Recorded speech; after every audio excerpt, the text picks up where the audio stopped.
permettre nga lelo na ye kolobela ba femme congolaise. Oyebi comportement ya basi congolaise eza comportement ba mbwa malamu. Oyebi nga nakoma ko préférer ba femme sénégalaise, gabonaise, camerounaise, Togo. Basi ya ba bikolo ana baza respect koleka ba femme congolaise. Oyebi ba femme congolaise ata ba oto bala, ata ba longola bango na Kinshasa, ba memi bango na poto. Basi na biso ya ba congolaise balingaka mibali te, balingaka nde intérêt. Nayebi te soki likambo na loba papa nini akotelemela nga.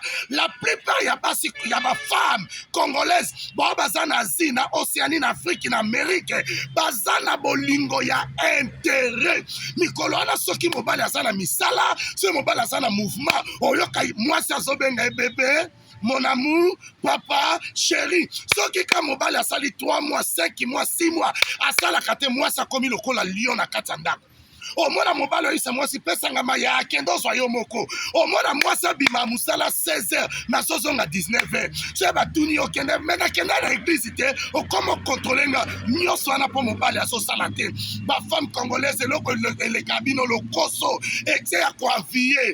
Oh moninga na ngana bala mobali na za mutuka. Moninga na ngana mobali na somba lopango. Mais moninga na oso mobali na somba lopango ezangata. So somba mituka ezangate. Eza misusu omona na costume. Omona na mituka. Mais la plupart mibali belo omona. Ce sont des pédés. Hein? Ba pesa kasima. Ba vewe. Kosala likambo po mobali ya moninga azuite. Ba femme congolaise bo chancer. Surtout ba dekolanga basi.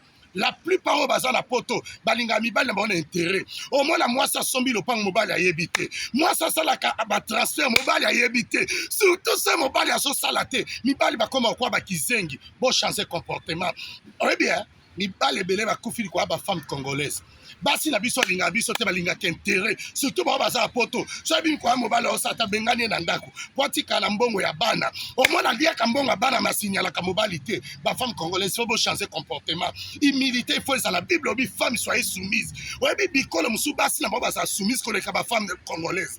À partir de lobo changer comportement. 081 375 27 dans la carte. Ouais, biso mobile ala musalate. Au moins la komo lala na pantalon. Ce mobile aussi atikanga na fatigué. Mais ce que bibi ko ala mobile ala mouvement mbongo. A osala hein? Au moins la ligne na caleçon te. Ata mobile asimbi ete moko bakise mobile lokolo. Même ko ala ce musala ezate ciseaux. Bon changer comportement. Que Dieu vous bénisse.